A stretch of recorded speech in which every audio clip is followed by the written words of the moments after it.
Hello, I'm Uncle Hanzi. Welcome to the My Stories of Chinese Characters series. In this episode, I will tell you my own story.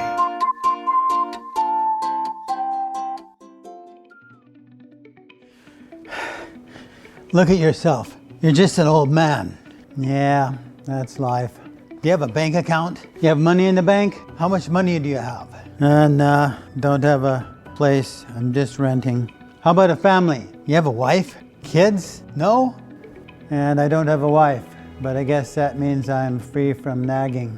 What about that PhD we were going to get? How about your publications? And I don't have a PhD, but I do have a website, and millions of people come and look at the information I put on my website.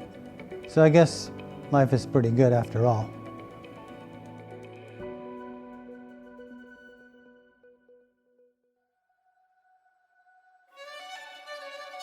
Hello everybody, I'm Uncle Hanzi, or in English, Richard Sears.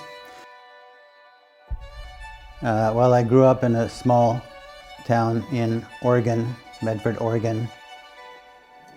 Everybody in Medford spoke English. We were out of town and I saw this girl. I was about 10. It was the first time I ever saw a Chinese. And I was quite enamored because she was so different. So when I was 18, I ran away from home. I wanted to see the world.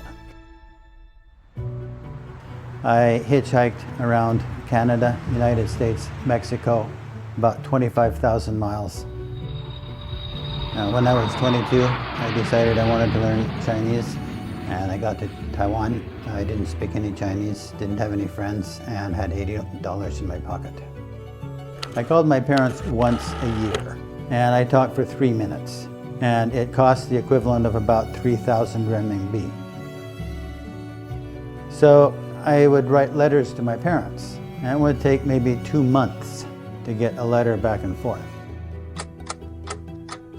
So I was very lonely.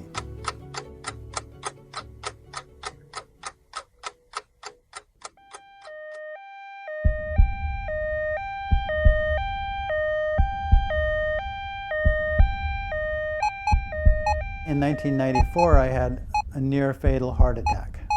And then I had my first heart surgery. But that changed my life. Then I asked myself, if I absolutely knew I only had 1 year, what would I do? And I was a programmer. And I decided to computerize the Shouwen Jiezi. My first idea was I'm going to make a database, a program. And I used all my money to develop my website. In 1990, computers were quite primitive. By 1994, computers were advancing very rapidly. 2,000 people were making websites. Finally, by 2002, I had a database of 100,000 characters.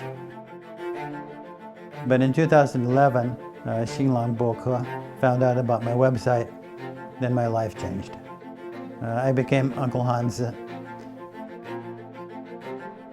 For the past 30 years, my main interest has been trying to figure out the pictographic origins of Chinese characters. I'm constantly thinking of what is the everyday Chinese like 5,000 years ago. Almost no modern person thinks about. But if you're going to understand modern Chinese characters, you need to understand the ancient Chinese mind.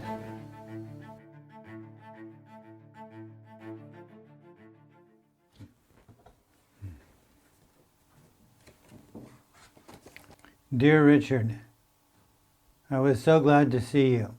I am very proud of your accomplishments in China. I just wish I could see you every day. The last Christmas card I got from my mother before she died. And she wrote it and she said she was proud of all the stuff that I'd done with Chinese and with other things. And then that was her last letter. Love you, Mama. My mother basically supported psychologically My mother, when she was young, she had black hair, black and straight. My father died when I ran away from home at 18. So the question is, now I'm 70. My parents are dead. I don't have a family. I'm not married, no children. What's important? There's a famous poem, Lo Shiming, and it's about a Chinese who is happy. He's not very rich, but he lives in a poor house, but it's good enough. He has food and he has friends and he has books. And basically that's my philosophy. I have enough money for today and the next few months. I live in a okay house, but I have a lot of friends and I have enough books. And that's the only thing that's important.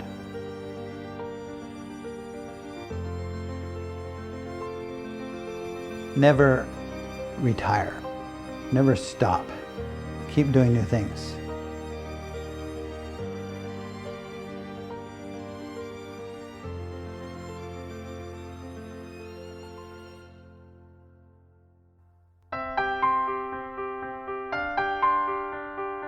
Thanks for listening to this episode of My Stories of Chinese Characters. I'm Uncle Hanzi. In the next episode, we're going to answer the question, how many Chinese characters do you need to know to live in China? If you like this show, please give us a rating or a review. You can also check out the video version of this show at YouTube/Learn Chinese for Fun. See you next time.